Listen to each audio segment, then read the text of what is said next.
So welcome everybody to Fusion EP Talks, a student-led webinar on fusion science and technology.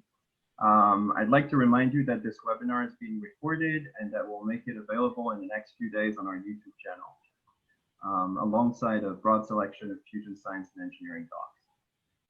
The webinar will last for 20 minutes with 10 minutes open for questions at the end. To ask a question, please use the hand raising option in the participants box, which will automatically manage the queue. When prompted, you'll be able to unmute you and you'll be able to turn on your video if you wish to do so. Once again, to facilitate our interaction, it would be nice if you could change your indicate your full name in Latin characters in the participants box.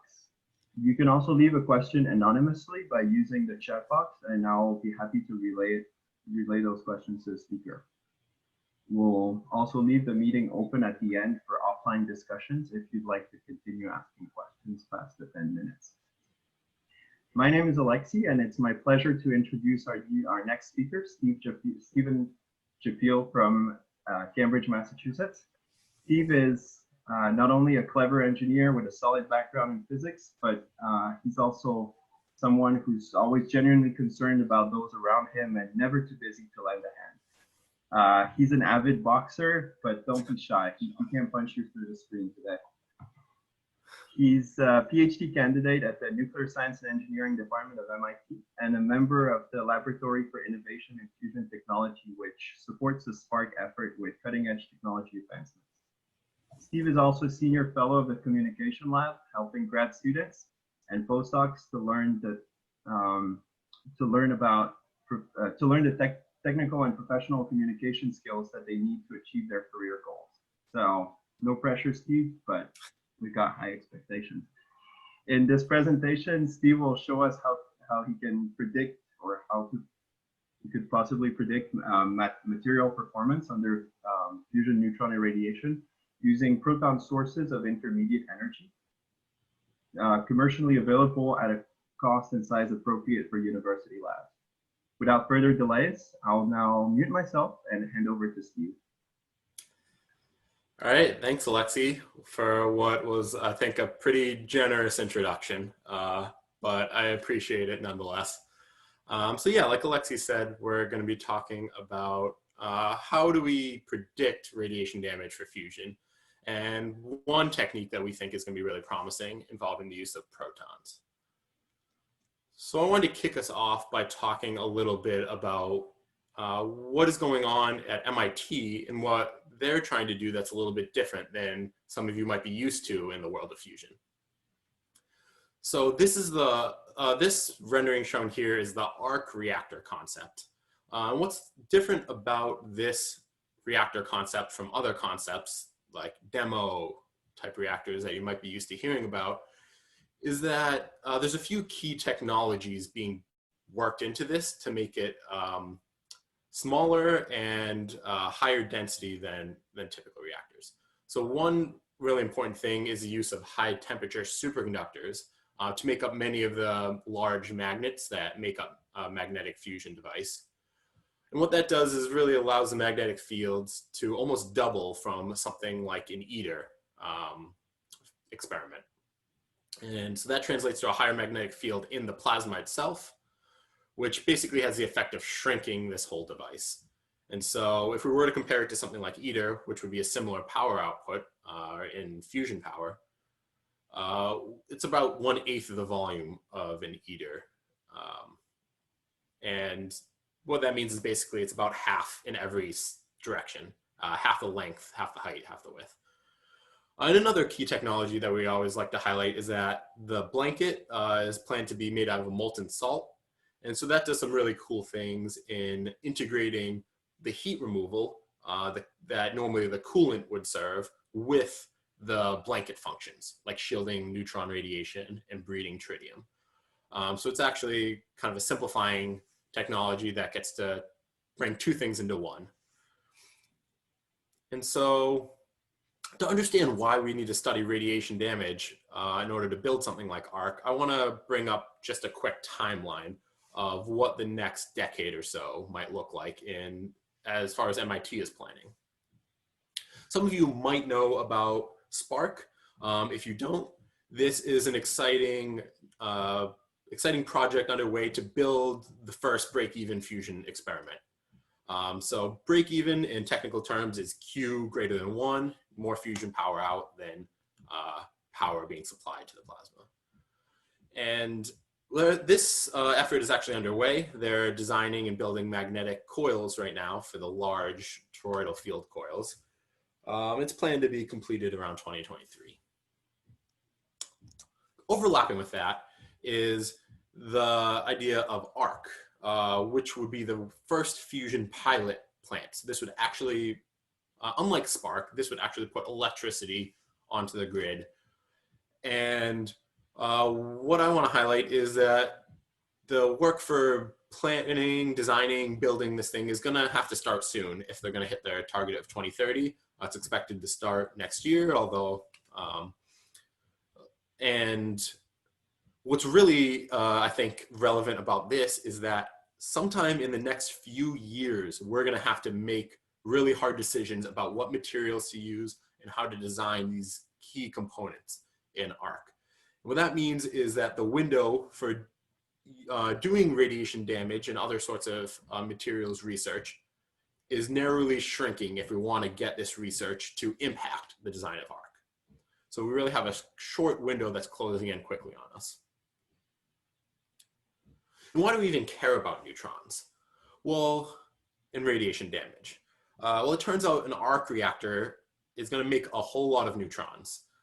And if we kind of trace our way out from the edge of the plasma towards the farthest components, we see fluxes that start off as high as 10 to the 15 neutrons per centimeter squared per second. And for people who aren't familiar with neutron fluxes, that's a really high flux. And that drops off as we go out radially. And most of the neutrons are actually shielded by this blanket, and a relatively low number of them make their way to things like the magnets, which is another key issue. But what we're going to focus on today is actually the components that are closest to the plasma, the ones that see the most neutrons, because they're the ones that have to be the most resistant to radiation damage. And so they're a really important challenge that needs to be overcome in the design of a fusion reactor. And so for those who aren't familiar with radiation damage, neutrons damage components like this primarily through two rough families of mechanisms. So the first one, which is more commonly talked about, is that particularly fast neutrons can collide with atoms. For the purpose of this talk, I'm going to focus on tungsten as an example of a plasma-facing material, but you could substitute in a different material here. And so when a neutron collides with a tungsten atom, it can give that atom a big chunk of its energy. And what that atom does is then get displaced from its lattice site, its spot in the regular periodic structure of a material, and it can even displace other atoms. One of these collisions can lead from anywhere from 1 or 0 displacements to hundreds or thousands of displacements, depending on how much energy is transferred. And those displaced atoms take the form of two defects, one missing atom or vacancy, and one this extra atom in a place where it doesn't really belong, or an interstitial. And those individual defects actually cluster into larger defects, such as voids, which is just a missing chunk of atoms, or loops, which in this case could be, is a term that could describe an extra sheet of atoms that is almost just like plugged into a place where they normally wouldn't fit. Similarly, much slower neutrons can interact in different ways. They're much more likely to be absorbed by a tungsten atom, and that absorption through further radioactive decay can lead to new elements. In the case of tungsten, we really care about rhenium, which is just the next element over in the periodic table. And the reason we care about it is if we accumulate enough of this rhenium, we can actually precipitate out new phases. So instead of a sea of tungsten with a few rhenium atoms sprinkled in, we now actually have a small pocket of a completely different material even. It's now a tungsten rhenium phase. So there's a set number of tungstens for every rhenium, and it takes a different structure, and it kind of actually wreaks havoc on material properties. So all these clusters are what we see when we expose materials to radiation, and they're the things that impact the material properties, like the strength or its ability to be deformed, its ductility. There's a whole host of properties, and in general, radiation exposure and these defects make the properties worse. And so we really need to understand that if we're going to design an effective fusion reactor. And the good news is we have plenty of experience testing radiation damage using fission reactors. And so here on the left is an example of a tensile specimen. It's in a dog bone shape because it kind of looks like a bone. That has actually been put inside of a fission reactor, exposed to high fluxes of neutrons for an extended period of time, and then pulled apart. And if you do that, you get data that looks something like this on the right, where you start off with this blue curve, which has no neutron exposure. And under these operating conditions, there's actually quite a bit of ductility, somewhere around 50% ductility. So it could get 1.5 times longer before it breaks if you were pulling on it. But as you expose to more and more radiation, in units of displacements per atom, which is just the number of displacements being caused by the radiation, normalized to the total number of atoms, it gets stronger, but also less ductile, so less strain before it breaks. And you see that pretty quickly, only 0.4 displacements per atom. There's actually no ductility left in this tungsten under these conditions. If you pull on it, it doesn't budge. You have to pull harder and harder, and then eventually it just breaks before it even deforms at all. So this is actually a bad thing, because it means if this was a tungsten component in a fusion reactor, it would have almost no resistance to breaking if there was any strong forces impacting it. And so that would be a really bad failure mode that we need to avoid. But it might not actually be as bad as it looks from looking at that data, because fission reactors are not actually the perfect representations of a fusion reactor. There's a lot of differences there. And so when we look at what we expect from a fusion reactor through simulations, we see that we expect very many displacements, up to 20 dPa in this case, for only 1% of transmutation if we're measuring rhenium and a similar element, osmium, which are kind of interchangeable almost. Instead, if we look at these fission reactor experiments that I was just showing you data from, it's actually the reverse case. 1 displacement per atom occurs, and you already have 12% of this rhenium and osmium. So it's a completely different picture here. Why that matters is what this damage does when it's dominated by displacements is it creates these voids and loops, like we can see in this TEM image here, or the cartoon on the bottom to show you what you should be looking at, because TEM images are pretty tough to look at. But if we look at the fission case, we don't get these voids and loops when we have very high amounts of rhenium and osmium. Instead, we get precipitates. So this rhenium and this osmium precipitate out.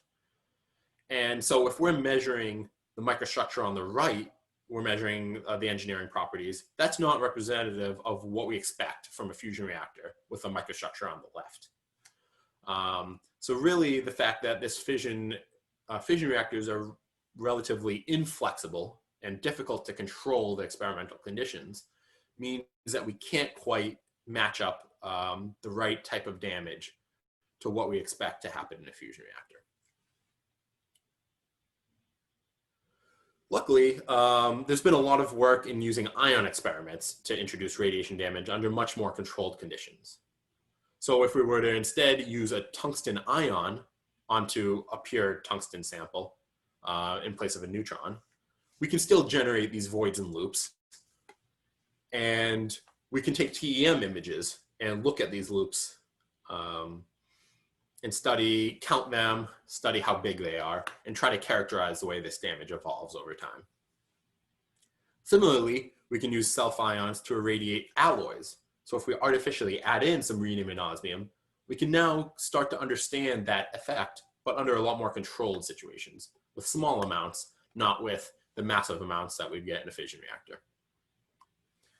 And that will again form these clusters of precipitates, which are really important to understand. And if we take a look at instead atom probe tomography, which is another tool for studying, characterizing materials on the nanoscale, we can see clustering of these red rhenium atoms or these green osmium atoms, which normally would just be evenly distributed through the material. So again, we can use self-ions to understand the way radiation drives this clustering and how that affects the microstructure. But there's a problem there because we need to know more than just the microstructure if we want to predict how a bulk component is going to behave in a fusion system. And the issue is that typical ion experiments are just on a different scale from these engineering properties that we care about. So if we look at the scale of the defects themselves, they occur on the nanometer scale. And so they're really well characterized by techniques like transmission electron microscopy or atom probe tomography. But the range of the ions themselves, how far they penetrate into a material, is more on the micrometer scale. And so what that means is if we want to study mechanical properties, we're limited to very small scale tests, like indentations on the order of a micron into a material, which only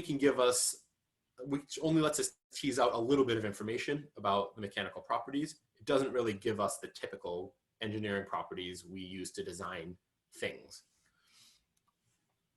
Way on the other end of the spectrum is the macro scale. And this is sort of the scale of neutron damage. So neutrons don't have a range exactly, but they have a mean free path, the average length a neutron goes before it collides. And so that's sort of a length scale of interest. And that's more on the millimeters to centimeters scale. So if we're damaging something with neutrons, we're damaging centimeters into the material typically, which means we can use these standard engineering techniques like tensile testing, compression testing, fracture testing, the things we normally do to characterize a material before we build something out of it. And really the problem here, as I see it, is that there's a big gap between this micro scale where all of our typical ion experiments operate and this macro scale where all of our useful tests tend to live. So what we're trying to do is bridge the gap with something that's on the mini scale. So what we want to be able to do is take the benefits of ions, which are the speed of being able to do experiments and the flexibility to be able to control the experiments, and combine that with the benefits of neutrons, which is the ability to induce this bulk damage and just directly measure the properties and not have to do very sensitive micro scale tests to get limited information. So this is the real goal of our project. And what we want to do is prove that protons can fill this gap effectively as a miniature scale radiation damage measuring technique. So the way I see it, there's kind of three criteria that we want to check off to convince ourselves of this. One is that we want to prove that protons can do bulk damage. Two is that they can do it quicker than a fission reactor so that we can get this study done before we have to go and build the arc. And three, that it has the flexibility to be able to tailor experiment to the right fusion conditions and not forcing us to make measurements that aren't representative. So when we're looking for how to customize these experiments or why we even care about protons, we can make a plot like this, which shows the range of ions in a material. So if we look at the set of curves on the left, these are all self-ions. So like a tungsten ion into a tungsten material, or similarly, an iron into an iron material, copper into copper, nickel into nickel. And we can see that as a function of the energy of that ion.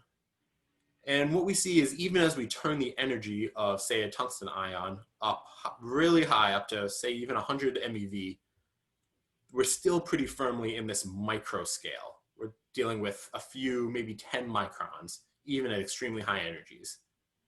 And so you can see by the slope of this curve that even if we keep going upwards, there's really just an asymptotic limit here. We're not going to get all the way up into this miniature scale in realistic experiments with, you know, energies that you could get in a typical lab. Instead, if we look at protons, we see that there's actually a nice sweet spot in the lower right quadrant here, where we have relatively low energy protons, maybe in the range of 10 to 30 MeV, and yet we still have this miniature scale range on the order of millimeters or hundreds of microns, where we can really just extract direct properties through pulling or compressing small samples. If we want to take a look at what an experiment like this might look like, we can run simulations. So this is a TRIM simulation. What it does is simulate the paths of ions through a material and the way those ions interact with the material and induce damage. So on the top, we can see a high number of trajectories of what the ions look like. And on the bottom, we can see how much damage is done as a function of that depth into the material, starting from left to right. And so what we see here is that actually most of the protons go straight through a material and don't deposit into that material, which is a good thing. And we see that the beginning part of this damage curve is pretty flat. So if we were to expose a sample to it, the damage isn't going to vary by huge amounts from one end of the sample to the other. So we can make a single bulk measurement pretty easily. And this is good because it means if we are careful, we can set the size of our samples appropriately, that we can only use the regime where it's uniform damage and we're not implanting a lot of protons. And we could throw away the part where the damage would be non-uniform and we would implant a whole bunch of these protons. So what that means is that we can actually build experiments that are bulk in the meaningful sense. So what about the ability to accelerate this testing? Well, we can also run simulations on how quickly damage accumulates. And in this set of simulations, we could run a simulated experiment similar to the data you saw before, where we put tungsten into a fission reactor and see how long does it take to get to 1 displacement per atom. And in this case, it could take as much as 7 months before we see this 1 dPa. Where if we run a simulation of a proton experiment that we could realistically achieve, we could get that in as quickly as 3 days. So this is an enormous speed up in how quickly you can accumulate radiation damage. But actually, that's only a piece of the picture. What you also have to consider is how long after you irradiate does it take for it to be safe for you to test the material.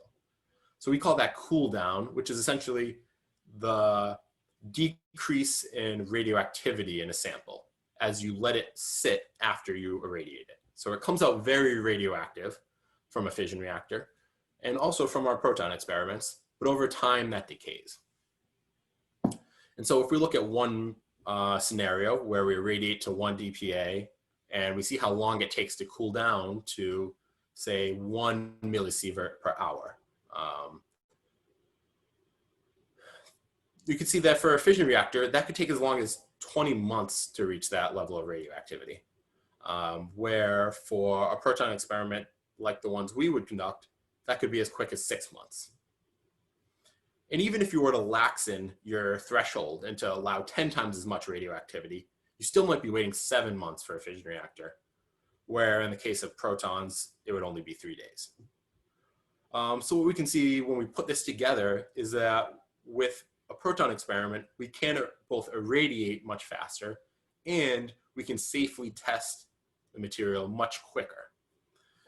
And so that combines to mean that a cycle of experiments, which might take a year or more in a fission reactor experiment, can now happen much more quickly, and which means we can do experiments much more extensively. Okay, so we've established that this damage can be bulk and that it can be accelerated. But what about the idea of transmutations and being able to control them which we're calling kind of flexibility here. Well, it turns out that's also the case for proton irradiations. If we look again at this, how much transmutation is made to get to a single DPA, we have this number of 12%, and we get most of this being made up of radium and then a big chunk of osmium on top of it. But if we look at the dotted line down there for a fusion reactor, we see it's actually a couple hundred times less production of transmutation, at around 500 parts per million in 1 DPA. And if we compare that to protons, we see that there's actually pretty minimal production of transmutation. And so we can actually control how much rhenium, osmium, or other elements are in a sample by adding it in artificially. And it's not just being produced in excessive quantities like it would be in a typical fission reactor. Okay, so that kind of checks our last box. But I think there's really another box that needs to be checked here, which is that we need to demonstrate that proton irradiation does work as this miniature scale type technique. Because we can run as many simulations as we want, but until we show people that it actually works, I think then the jury is still out.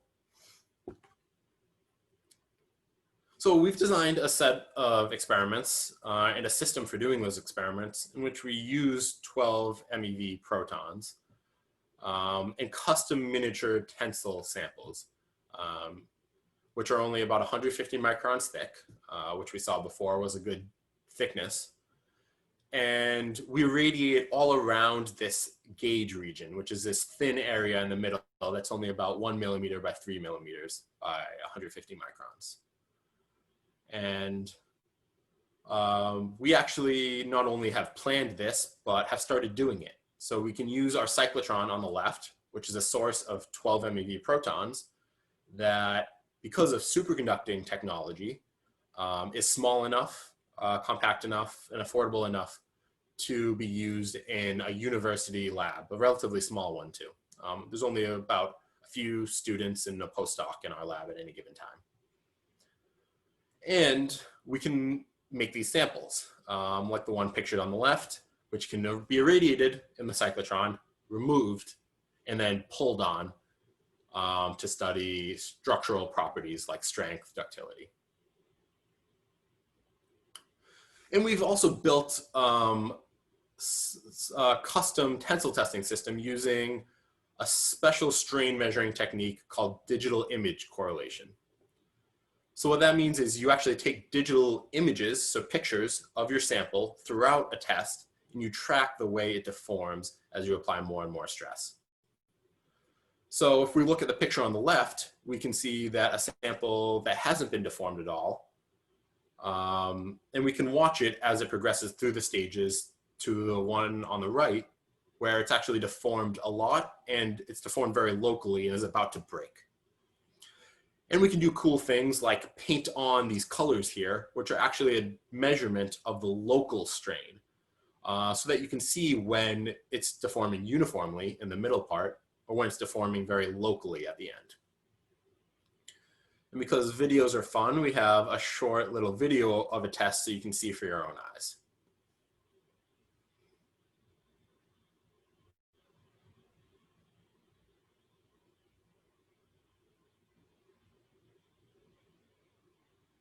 Okay, so hopefully if you were paying attention, you saw the evolution through starting from no strain at all, through this uniform strain, and then all the way up to the end where there's a very local strain, up to 50%,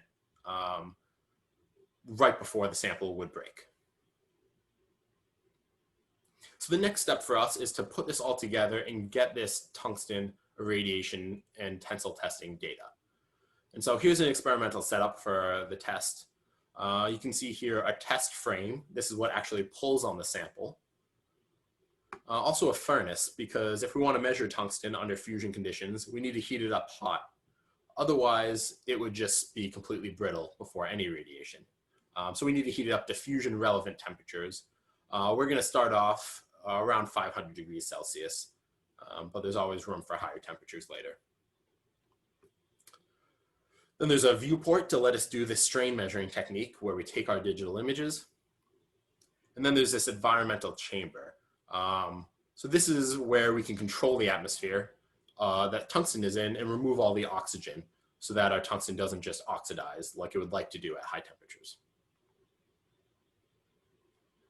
And so what we see this as doing is confirming basically a hypothesis that this neutron irradiated data is worse than the real picture we expect for a fusion reactor. So if we look again at this data that I showed earlier, at only 0.4 dPa, our tungsten is already fully brittle.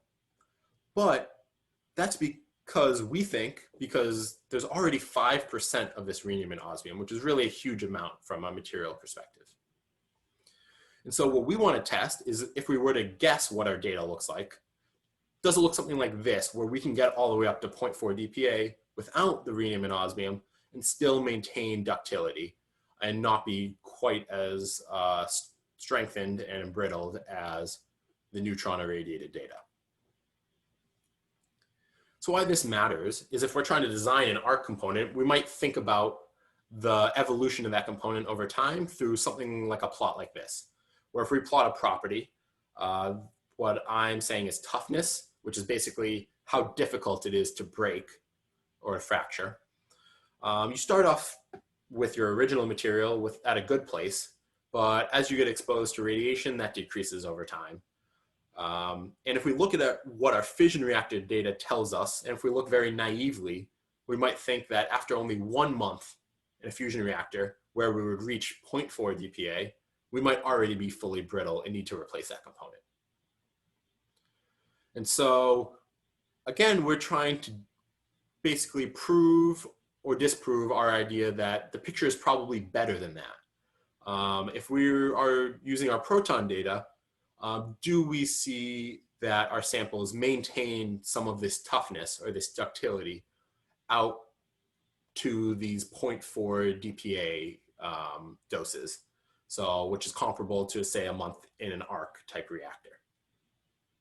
So that's the project at hand for us and our goals for that project. Future work, I think there's a lot of room to extend this out into higher doses and see, okay, without the rhenium and the osmium, how long can it last before it's brittle under these conditions? And then can we do something similar to what the other ion experiments did, where we introduce some of this rhenium and osmium in artificially from the beginning and get a better sense of the more realistic picture, kind of honing in on the error bars of how long we think a tungsten component would last in, say, an arc-like reactor. I also want to highlight that a system like this could be adapted for a lot of different fusion structural materials. Basically anywhere where the material needs to be strong, needs to not break, and is going to be exposed to a lot of neutrons. So an example here is the vacuum vessel, but there are other ones. And this is my project, but this is really only one of the several research areas in MIT's Laboratory for Innovation in Fusion Technology, known as LIFT. And so we're also studying things like new plasma-facing surfaces to prevent erosion from plasma, what materials to make structural components out, like the vacuum vessel, what do you actually make it out of, how molten salts are going to flow under high magnetic fields and the magneto-hydrodynamic effects of that, which is something that is lacking a lot of data. And how do we build in our HTS magnets and make sure that they can last with the amounts of radiation that they will be exposed to. And at that, I want to thank everyone for attending and for listening, and just remind that the idea here is we want to build this miniature scale technique so we can extract these engineering properties and do it under the right conditions and the right microstructure to predict what's going to happen for a fusion reactor. So with that, I think we are going to move to questions, and I will bring up just a reminder on how to use the participants window and the chat window to queue up your questions. Thank you very much, Steve. Great presentation, definitely met the expectations. And so I have the privilege of working with you on a day-to-day basis on another of these LIFT projects. So I will yield the space for questions to others in the audience.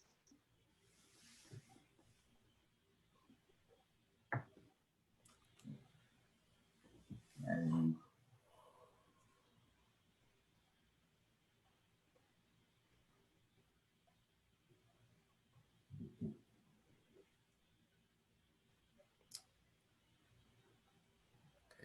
okay, perfect.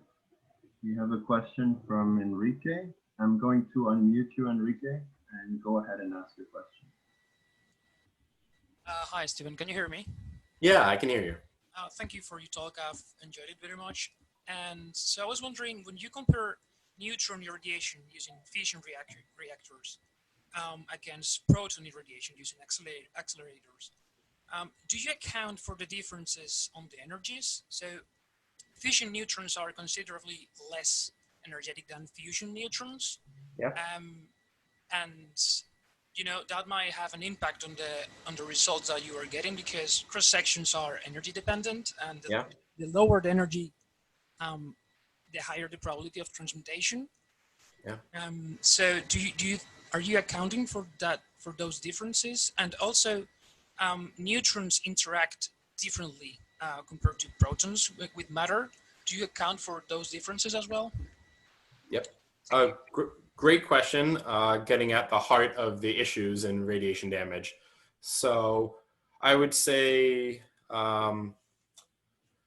briefly, because I could talk about this for a very long time, energy does matter a lot. You're exactly right that the energy of the neutrons is what's driving the difference in amount of transmutation compared to the amount of damage. So a fusion reactor does a ton of damage and very little transmutation, or at least rhenium and osmium production, because the energies of the neutrons are a lot higher on average. So it matters for transmutation, but it also matters in basically the number of displacements you are going to make in a single interaction. And without going into too much detail, that does matter. And actually, a fission reactor doesn't perfectly capture a fusion reactor. And the energies of protons we're looking at are actually pretty well optimized to try to make that similarity in how much energy you're transferring and how big of a collision is there between the neutron and the proton. So it definitely matters. It just gets very technical and very detailed very quickly. And so I think to talk about that more would have to, be offline or after this presentation. But definitely an important thing, and definitely something that we think is an advantage of our technique. Okay, thank you. And just one more question. So, in the first wall, neutrons will have 14 MeV, but then as they go through the different layers of the reactor, the energy of the neutrons will be reduced, and therefore they cannot undergo to all different kind of nuclear reactions. So I think you are right when you said that displacements are higher in the first wall, but what about the next layers? Yeah, no, you're exactly right. And it's really the right way to think about it as a spectrum. There's a spectrum of neutron energies at any location. It's very heavily peaked at 14 MeV in the first wall, and it gets softer or closer to thermal neutron energies as you go in. I would say there is a significant shielding effect from, say, the first plasma-facing component to the other structural components, like a vacuum vessel or the tank that would hold the molten salt blanket. But it's not such an extreme. It's not orders of magnitude different in terms of like transmutation and things like that, at least off the top of my head. Really where the big difference happens is if you're going down past the blanket to whatever neutrons make it all the way to, say, like the magnets or other things out there. And those bring about different problems because it's a lot less lower fluxes. There are a lot lower fluxes, but things like magnets are a lot more sensitive. So I would say, to answer your question, it's still a very, what would say, like heavy or very high energy neutron spectrum for most of the high flux components. But as you get to lower flux components, it gets lower in energy. Okay, thank you very much. Great. So while other people think about the next question, I'll follow up briefly on this. So as you know, in ITER, the technology for the first of all, at least in the diverter, are the monoblocks. And the monoblocks have this cooling channel. They have a lot of things going on within those few centimeters. And so I'm not aware of what is the geometry or especially the thickness foreseen for the first wall at the diverter on ARC. But would it be important to address what's going on, maybe not only in the first few millimeters, but also in the last few millimeters of tungsten? Do you care about that? Is it something that is foreseen in future experiments? I know you deal mainly with tensile samples, so you can't, maybe you can't access that Yeah, I think information, but is it important? Should we look into this, and are we going to look into this? Yeah, totally. I think that's a great question. I think there is a difference between the front and the back of a component because neutronic simulations show that the fluxes in the spectrum evolve as you move through. But I think basically our understanding is not evolved enough yet that we probably are considering these nuances. I think we're still trying to get a relatively rough sense of how long a component would last. And hopefully we get to the point where we're sort of thinking, okay, what's the front face versus the back face?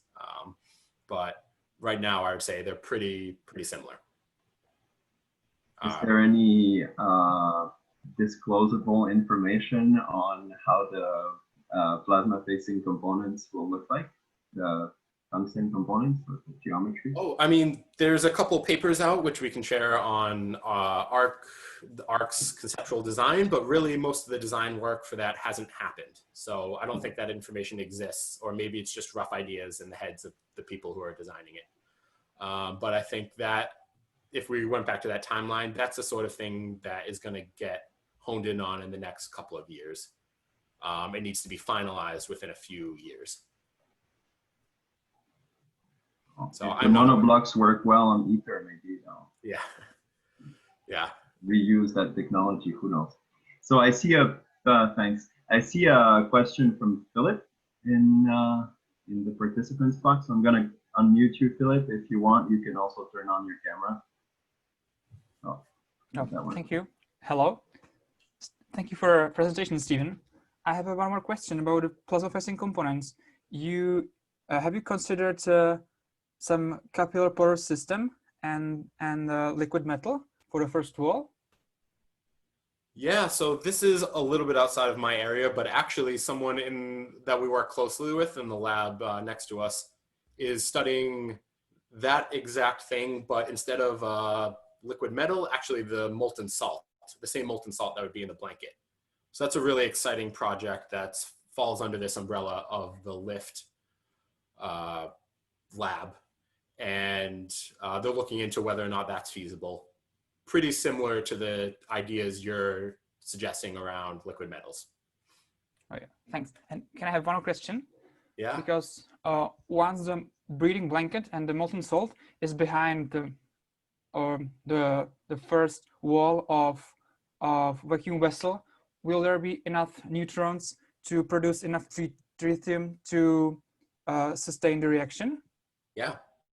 Yeah, so great question. I think all of these components we're talking about are relatively thin from the perspective of neutrons. So most of the neutrons make it right through and get into the blanket, and it will have to be designed such that they're breeding more tritium than they're making. And there are designs, conceptual designs out there to say that that's totally achievable using molten salts and the right configuration of components and right compositions. Great, thank you. Yeah, great question. So we have time for one more question. And after that, we will stop the recording and take the remaining questions offline. Yeah, Deval, go ahead. Hey, Steve, thanks a lot. Thanks for the awesome talk. I just heard like in the question that you were answering to Enrique about the neutronic simulations, neutronic calculations, right? Do you do it yourself or are you using some references? Oh, just to be clear, I don't do any neutronics myself. I'm a radiation damage person, but MIT, if we look at MIT, as a whole, they're definitely doing neutronics calculations of arc designs and they're doing their own calculations now, but probably a little bit farther behind than, there's pretty extensive calculations of things like demo or so that's something that's they're working through now. Okay, thanks. Yeah, I understand that. And it will be slightly off topic, I don't know, but it would be interesting for me because I worked for a small term in my small career on neutronics, and like I had to jump from like one code to another. So do you know which code they use, or you have no?